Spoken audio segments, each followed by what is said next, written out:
Olá, irmãos. Boa noite a todos. Que bom que você está nos acompanhando. Deixa eu colocar aqui no Facebook para acompanhar suas perguntas também. Eu quero deixar disponível a chance de você fazer perguntas ou comentários e assim a gente conseguir tirar as nossas dúvidas. Então, só um momentinho e aí a gente vai seguindo, ok?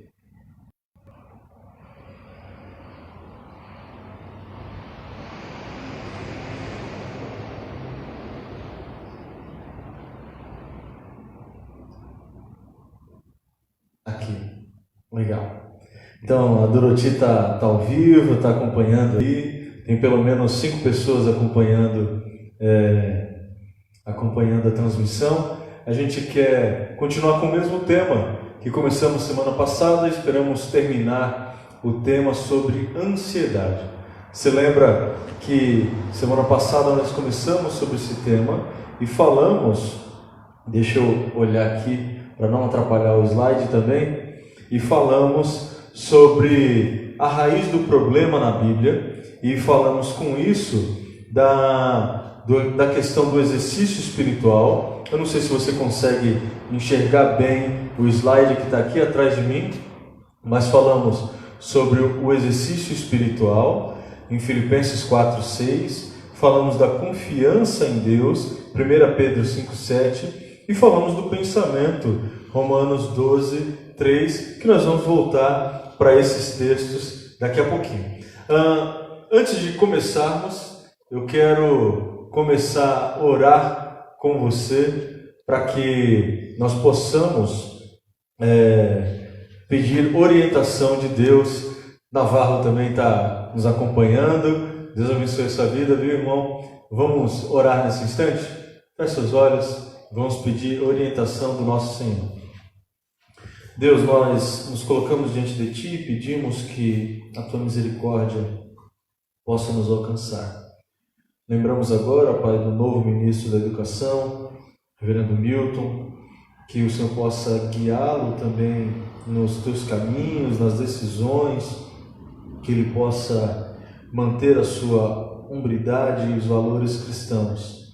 Em nome de Jesus, derrama a Tua misericórdia mais uma vez sobre a vida dele e a renova, Senhor.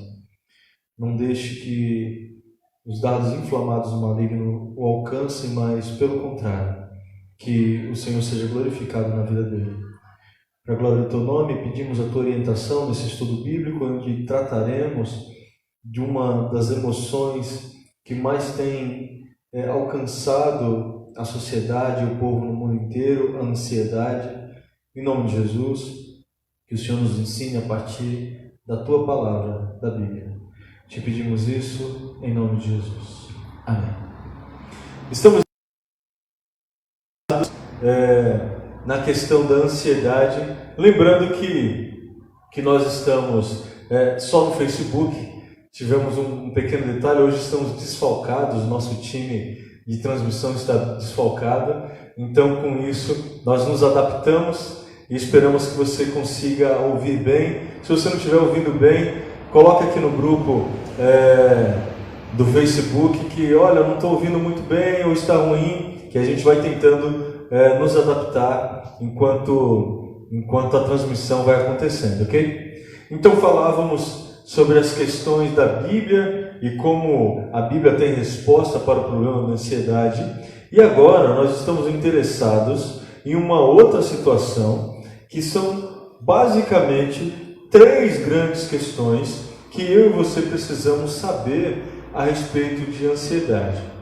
Fizemos uma enquete semana passada através do Instagram e nós vamos entrar pela eleição, pela votação lá. Decidiu-se voltar a ansiedade a esse mesmo tema. Isso é muito importante. Pessoalmente nós teríamos até alguns formulários. Quando eu digo pessoalmente, eu digo presencialmente. Teríamos até uns formulários de avaliação que seriam bem interessantes para você fazer uma autoavaliação do grau de ansiedade, do medo, ou se é uma ansiedade realmente incontrolável ou se é qualquer outra coisa. Mas, por virtude da pandemia, né, nós acabamos fazendo o estudo bíblico online. Algumas pessoas estão presentes, mas é basicamente online. Fica mais difícil, então, fazer o preenchimento desses formulários, né? A Silvia também está presente. Deus abençoe você, viu, Silvia? Então, o que nós estamos interessados no dia de hoje?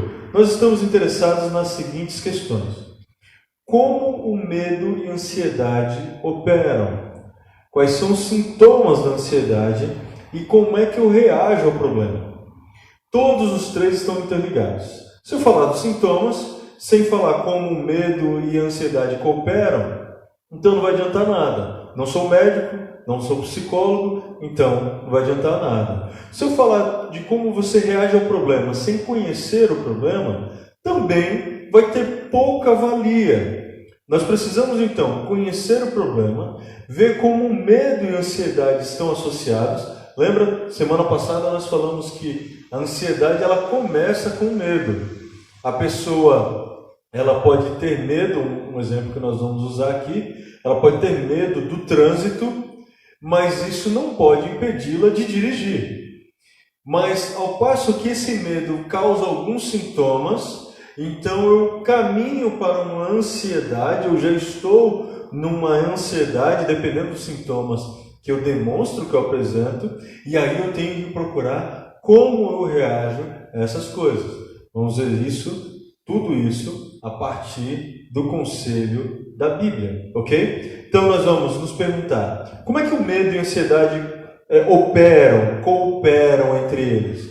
O outro detalhe que nós precisamos entrar é quais são os sintomas da ansiedade. Como é que eu diferencio o que é medo e o que é ansiedade?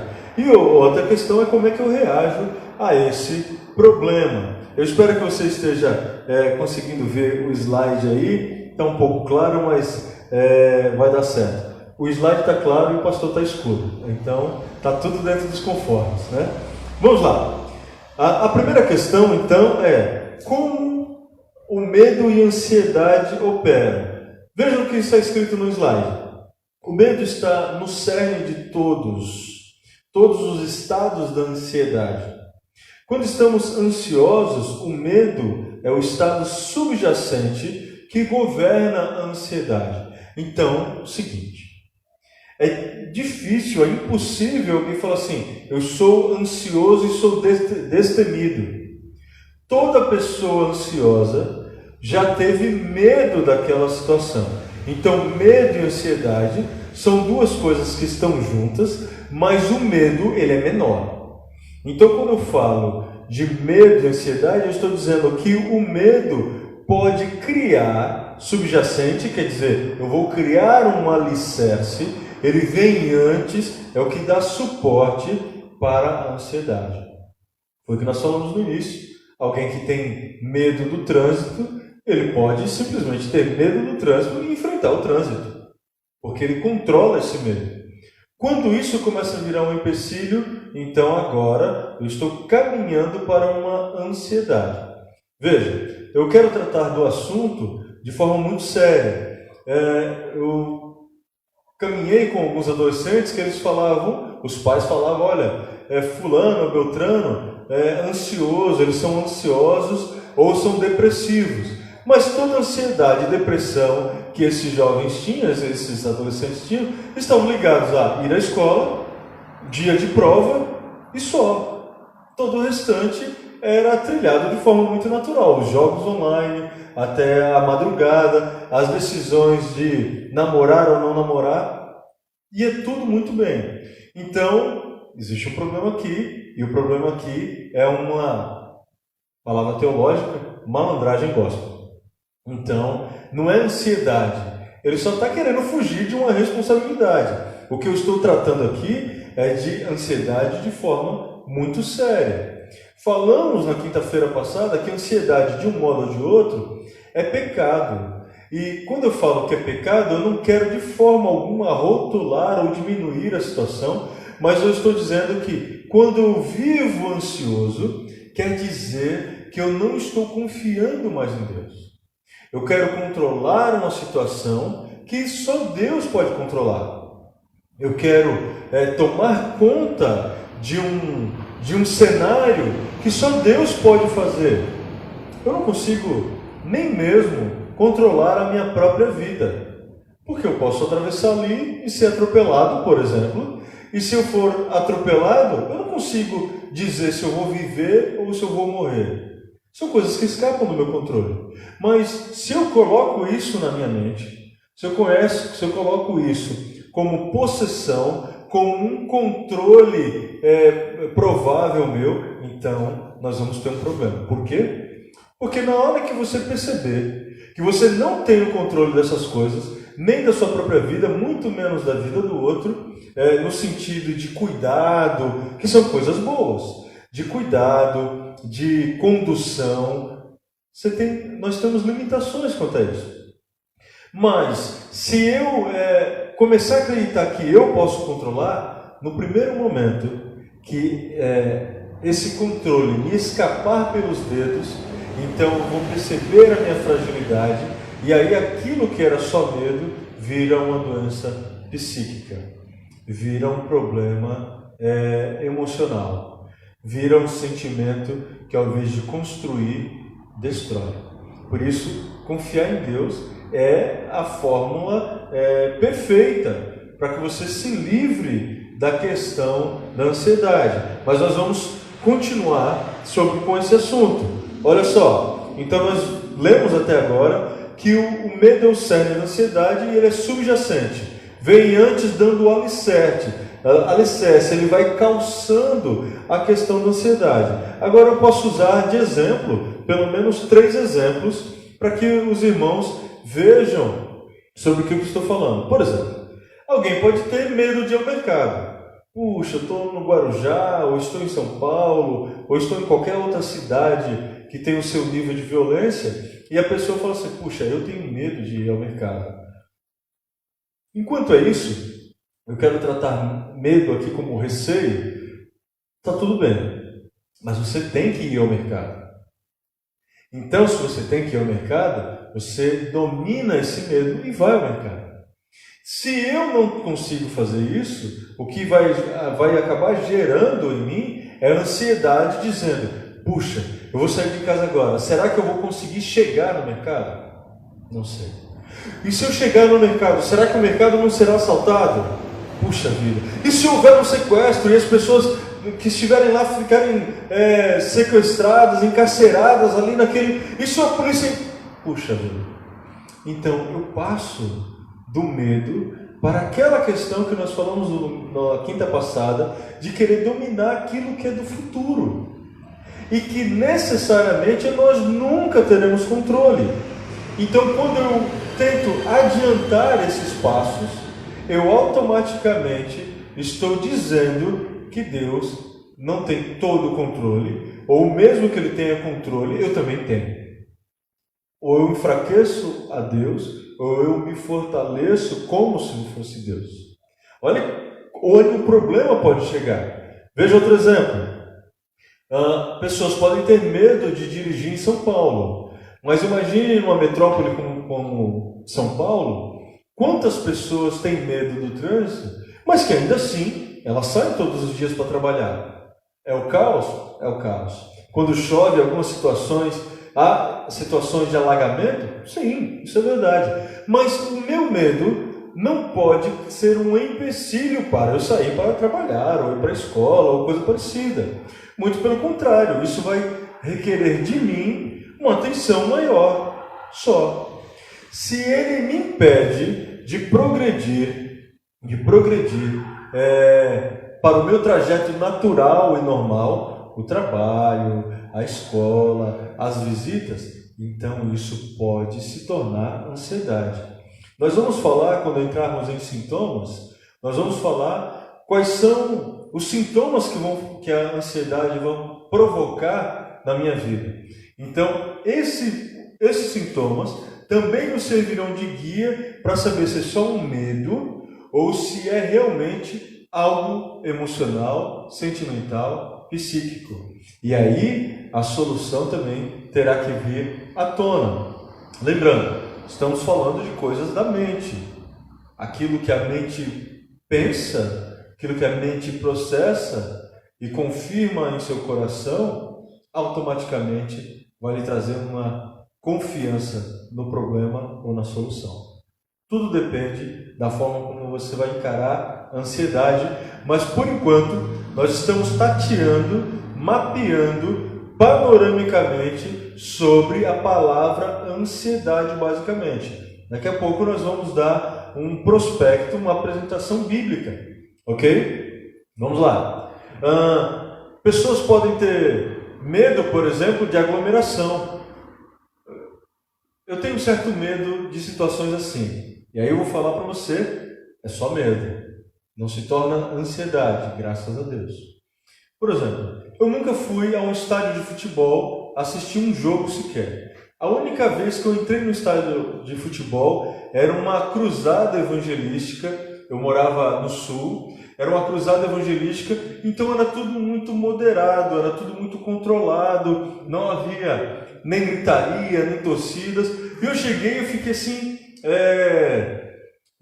abismado com a grandiosidade da construção, com a quantidade de pessoas que estavam ali. E de repente eu parei para fazer uma conta rápida assim. Eu estava num estádio no sul, e aí eu estava olhando aquelas milhares de pessoas ali. Levei um amigo que ficou curioso em saber, ele não conhecia o Evangelho, mas depois eu fiquei pensando, bom, se nós tivermos pelo menos 40 mil pessoas no estádio, e dessas 40 mil pessoas tiver apenas 40 portas, 40 portões, no meio de uma confusão, briga de torcida, bomba, ou mesmo uma tragédia estrutural, como é que 40 mil pessoas vão passar por 40 portas? 1000 pessoas por porta. Aquilo me causava um certo temor, tipo, puxa, rapaz, alguém vai ser pisoteado, alguém vai acabar ficando para trás. Mas isso é conta apenas para, ou pelo menos fiz essa conta apenas para a minha própria segurança. Então, eu não sou um apaixonado, já fui, mas não sou um apaixonado por futebol como eu já fui, de discussões e tudo mais. Mas ok, pensando em toda essa estrutura, eu evito. Ganho com isso? Atrapalha a minha vida? Não. É só um receio. É só uma preocupação sobre aquele tipo de aglomeração e como as coisas vão acontecer ou podem acontecer. Me atrapalha? Não, não perco minha noite de sono por isso. Muito pelo contrário, sou muito tranquilo quanto a isso. Mas outras pessoas não fazem isso.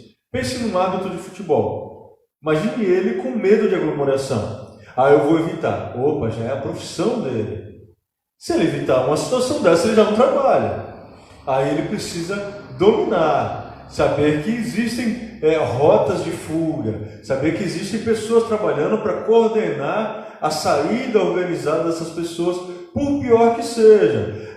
Saber que existe pelotões da polícia militar ali para orientar e cuidar para que a coisa não escape do controle. Então, são coisas que dão uma bagagem de segurança para um árbitro de futebol que possa ter medo de aglomeração. Isso pode acontecer. Eu estou comparando os dois casos, embora seja o mesmo ambiente, eu estou comparando os dois casos porque onde eu não consigo controlar o meu receio, o meu medo, automaticamente isso irá crescer e irá virar ansiedade. Olha o que a Bíblia fala sobre isso. Veja aí, a Bíblia fala no Salmo 37,5 que eu preciso entregar o meu caminho ao Senhor. Se eu não fizer isso, fica difícil. Se eu não disser para Deus que, olha, eu preciso do Senhor na minha vida e eu confio mais no Senhor do que a mim mesmo, como diz o Salmo 63, eu amo a Ti mais do que minha própria vida. Isso é convicção, é certeza de céu, é convicção de que Deus continua operando um milagre de transformar a nossa eternidade. Então, quando nós pensamos dessa forma, tanto faz. Perder um ente querido ou morrer nesse exato instante, a Bíblia fala que é simplesmente, eu estou sendo extremo, tá? Na questão da morte. É simplesmente o fato de que eu serei promovido. As pessoas que ficarão entristecidas, espero. Mas faz parte da vida e da experimentação. A Bíblia fala em 1 Coríntios 15, por exemplo, que o último grande inimigo é a morte. Continua presente em nossas vidas. Cristo morreu para nos libertar da escravidão do pecado, da escravidão da morte. Ok, mas ainda experimentamos a presença da morte. Quando a Bíblia diz que nós somos libertos desse cativeiro, quer dizer que um dia todos nós ressuscitaremos, assim como Cristo ressuscitou. Paulo escrevendo aos Colossenses. Ele é só o primeiro a ressuscitar dentre os mortos. Depois todos nós ressuscitaremos. Quer mais confiança do que isso? Então, de todas as coisas que eu falar, uma delas, entregue o seu caminho ao Senhor, e você vai ver que o seu jeito de encarar a vida, o seu jeito de encarar seus próprios medos, irão mudar. Irão mudar porque você consegue ter convicção de que atravessar uma avenida movimentada também faz parte do cuidado de Deus. Consegue mudar porque você entende que a sua vida profissional não depende só da sua expertise, mas depende também da vontade de Deus. Conheço muitas pessoas com pouco conhecimento intelectual ou acadêmico e que estão empregadas. Também conheço muitas pessoas que têm uma alta bagagem acadêmica e que estão desempregadas. Então, não depende só dos fatores humanos, depende do cuidado de Deus em nossas vidas. Um outro texto que precisamos olhar é o texto que está em Lucas 12, versículo 28. Eu resumi todo o texto, mas o capítulo 12 é fantástico de Lucas. Eu resumi todo o texto nesse versículo. Olha só o que a Bíblia diz, e aí eu vou falar sobre o contexto. Ora, se Deus veste assim uma simples erva do campo, que hoje vive e amanhã é lançada no fogo, muito mais dará a vós, vestindo-se de glória, homens fracos na fé. Olha o que Jesus estava falando.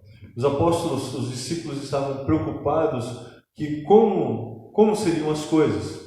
E aí Jesus usa as coisas que o cercavam, para explicar como é o cuidado de Deus. E aí ele fala, olha, o lírio. Nem Salomão, em toda a sua glória, se vestiu como um lírio.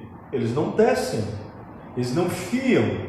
Nem Salomão, em toda a sua glória, se vestiu como um lírio. Olhe os pássaros. Eles não plantam, eles não semeiam, eles não colhem. Mas Deus que está no céu os alimenta. E aí ele vai concluir com o versículo 28. Será, eu vou parafrasear, será que vocês não são mais importantes do que a erva e do que um pássaro? Será que Deus que cuida do passarinho que não planta, não semeia, será que Deus que cuida do lírio do campo, que se veste muito melhor do que qualquer estilista no mundo, será que se Deus cuida de duas coisas dessa forma, não vai cuidar da gente? Entendeu o que é entregar o caminho ao Senhor? Entendeu o que é confiar no Senhor? É exatamente ter a convicção de que Ele é o dono das nossas vidas. Tá? Marisa está assistindo, minha sogra, Dona Eliette também está assistindo. Está assistindo aí o nosso estudo bíblico. Se você tiver pergunta, faça sua pergunta aí no Facebook e a gente vai seguindo. Olha só, então, quando eu falo entre medo e ansiedade, medo é algo natural e necessário. É o medo que vai fazer com que eu fique vivo. É o medo que vai fazer com que eu teste, que eu recobre a atenção e assim por diante. Se isso começa a passar, então eu começo a perceber que existem sintomas muito claros que vão me direcionar a uma vida, lembrando, a uma vida de pecado mas lembrando que quando eu falo de pecado, na nossa cabeça ocidental, de uma matriz católica apostólica romana, quando falamos de pecado, as pessoas entendem sempre como imoralidade. Não é isso que estamos falando. Não confiar em Deus também é pecado. Por quê? Porque nós somos seres religiosos. Estamos confiando em algo ou alguma coisa, ou alguém. Então, o que eu estou dizendo aqui é que quando eu vivo uma vida de ansiedade, sem a preocupação mínima de como Deus tem cuidado de nós, eu estou dizendo, isso é pecado. Isso é pecado. De novo, não estou falando de coisas imorais, mas estou falando de vivermos uma vida afastada de Deus e de confiarmos em Deus. Ok? Marcos Vinícius também está assistindo aí, muito legal. Deus abençoe você, viu, meu irmão? Vamos lá. Então, como é que eu diferencio o medo e os sintomas? Ou melhor dizendo, a pergunta ficou curta aí. Como diferencio o medo da ansiedade? Então, eu preciso ver os sintomas. O medo é algo que nos dá certa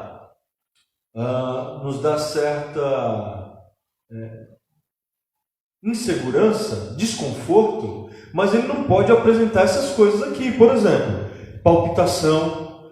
Eu tenho medo, mas de repente me dá uma palpitação, falta de ar, não consigo respirar, uma dor no peito que surge do nada, você não consegue entender o que está acontecendo, surge do nada, uma sensação de asfixia, como se alguém estivesse sufocando você, tirando o seu ar.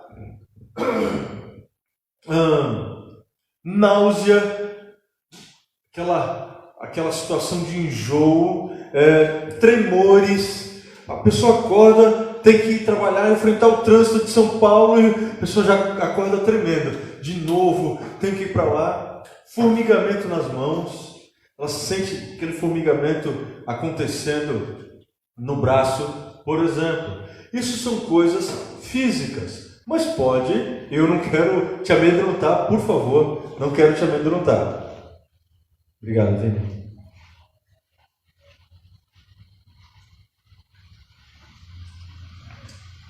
Eu não quero te amedrontar, mas eu quero pensar sobre problemas, sobre sintomas. Falamos de sintomas físicos, mas eu posso falar também de sintomas na mente. As pessoas têm medo de perder o controle. Não, isso não tem que ser comigo, não, eu tenho que cuidar. Não, se eu não fizer, ninguém vai fazer. Tem que ser assim. Olha, e se eu estiver dirigindo? Eu dirijo bem, mas as outras pessoas? E pode gerar um acidente. E se um helicóptero cair no meio da avenida?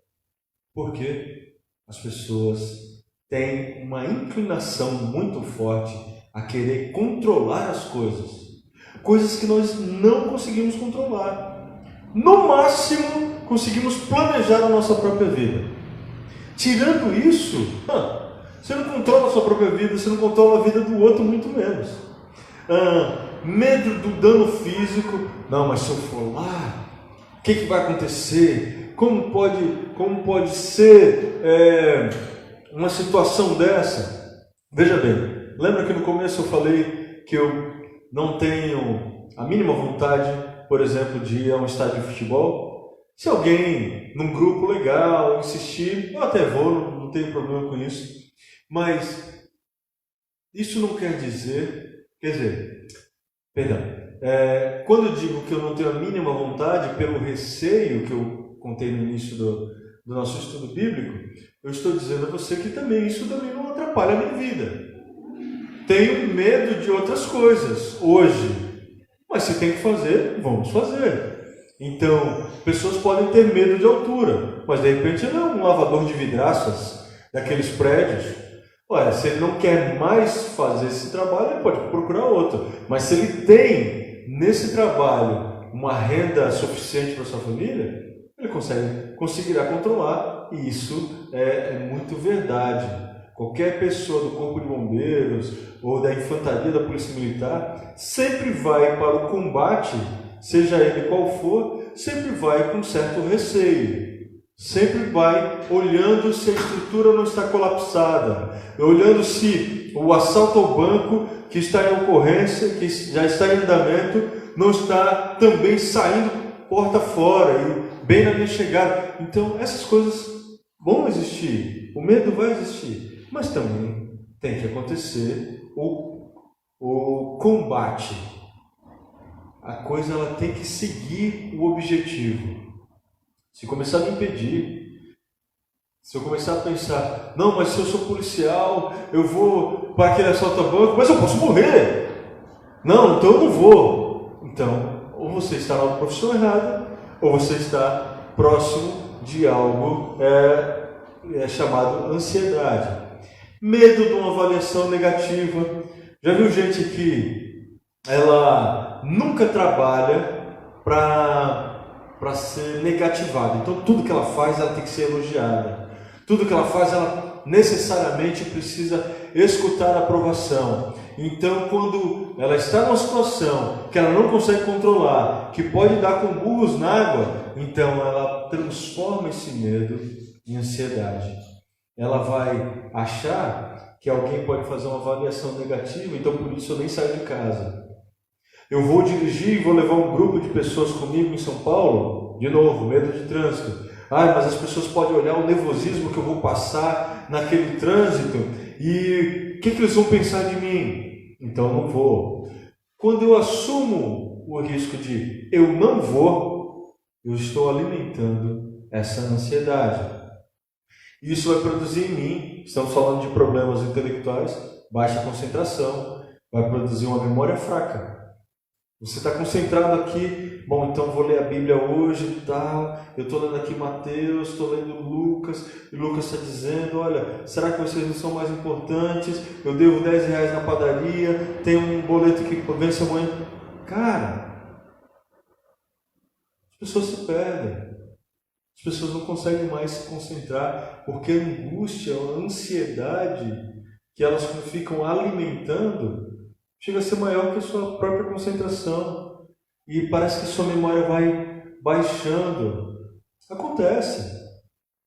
Vamos falar de mais sintomas, para que você veja se isso, de repente, não está perto de você. Frustração. Ser uma pessoa irascível, pessoa que se irrita facilmente. Se você perguntar na minha casa, algumas vezes isso aconteceu no passado. Qualquer coisa tira a paciência, irrita, e você não tem mais palavras polidas para falar, mas pelo contrário, você parece que está com os nervos à flor da pele. Isso chama ansiedade. Isso quer dizer que eu estou confiando mais no meu próprio sistema de leis, no meu próprio sistema de como resolver as coisas, do que ser tolerante com o meu irmão, com o próximo, e saber que Deus continua controlando as nossas vidas. A impaciente, como já falei, uma questão de estar assustado, é um desserviço, por exemplo, creio eu, aquilo que a mídia está fazendo hoje. Toda vez que você liga no telejornal, 1 milhão de notícias ruins. Olha, bate novo recorde. Para mim, até antes da pandemia, recorde sempre tinha muito mais um ponto de vista positivo do que negativo, mas agora para mim é tudo negativo. Todo dia existe um recorde do quê? De mortes do coronavírus, de pessoas infectadas. Nunca se fala de pessoas que conseguiram sair, nunca se fala que das pessoas que morrem são apenas, estou usando apenas aqui, não quero ser pejorativo, apenas 2% daqueles que são contaminados. Você já pensou nisso? Já pensou nesse dado? Aí você vai falar assim, puxa, mas tem 70 mil pessoas que já morreram. Pois é. Então isso quer dizer que existem outro 500 mil de pessoas que foram contaminadas e estão em casa, que foram curadas ou foram assintomáticas. Gente, de novo, eu não quero diminuir pessoas que perderam seus entes queridos, não de forma, muito contrária, mas eu digo, faz mal,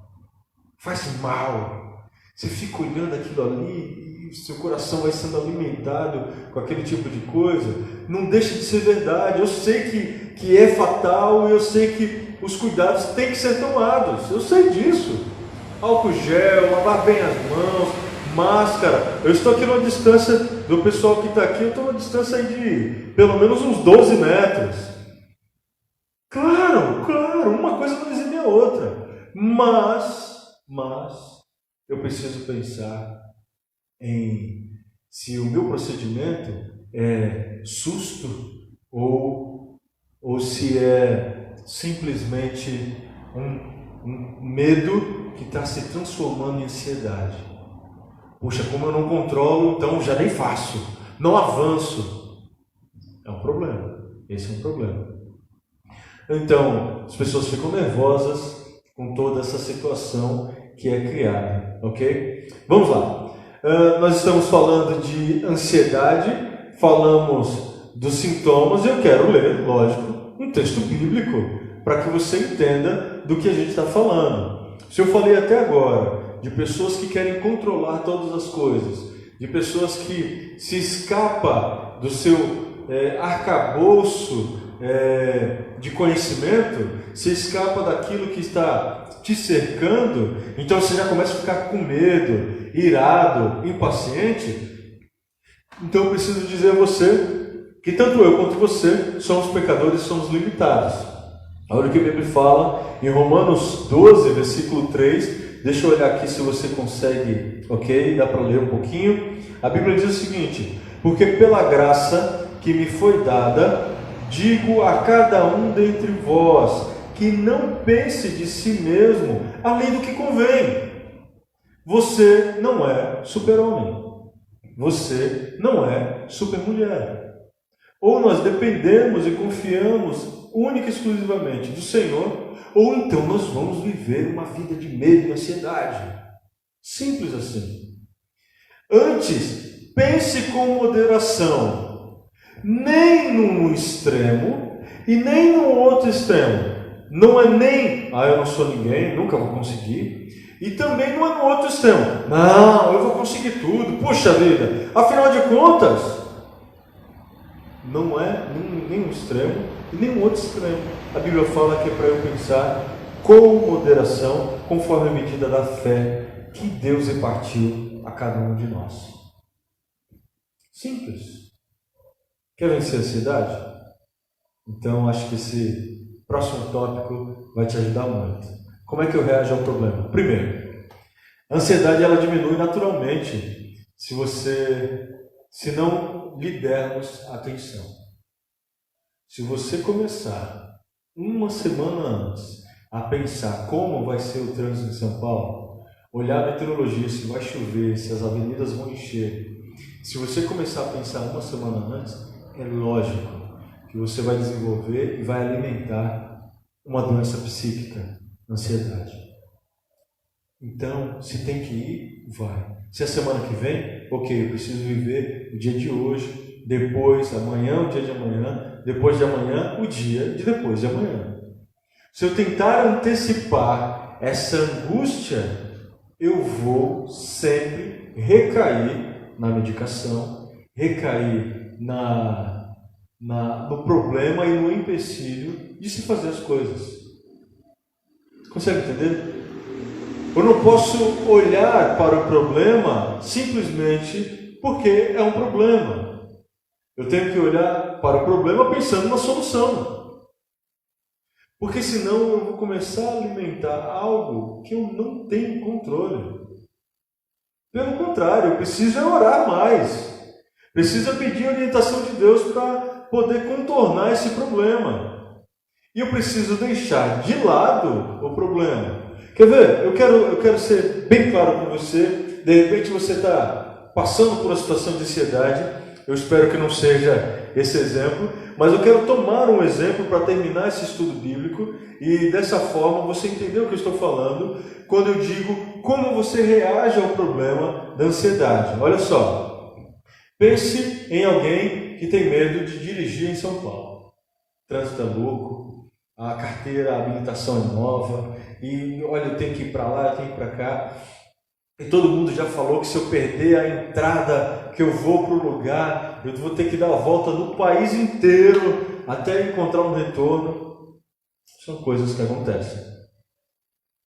São verdades. É verdade mesmo. Agora, eu posso encarar dessa forma: eu não vou dirigir, porque sabe o quê? É perigoso. E, nossa, já viu aquele trânsito maluco? Já viu o tipo de acidente? Nossa, é perigoso. Eu posso, por exemplo, me assumir como um motorista ruim. Não, eu não vou para o trânsito de São Paulo. Eu não dirijo bem. Todo mundo sabe que eu não dirijo bem. Mas a melhor oferta de emprego está lá. A visita a um parente querido também é lá. O trânsito para fazer compras talvez mais baratas também terá que ser enfrentado em São Paulo. Não, mas eu sou um motorista ruim, eu não vou. Eu vou pagar o dobro aqui, mas eu não vou para lá. Então, qual é a decisão que você tem? Se esse é um problema de medo que se transformou em ansiedade, eu vou ficar em casa. Não vou sair de casa por nada.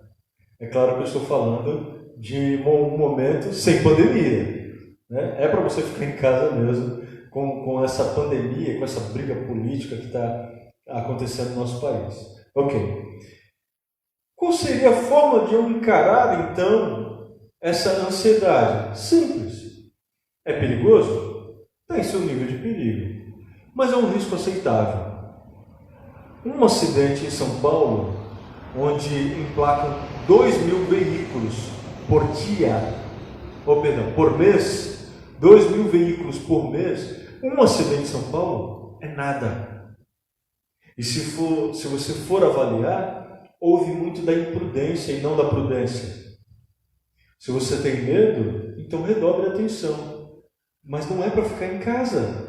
Não, não vou, não, para lá eu não vou, porque é muito doido, e tem a serra.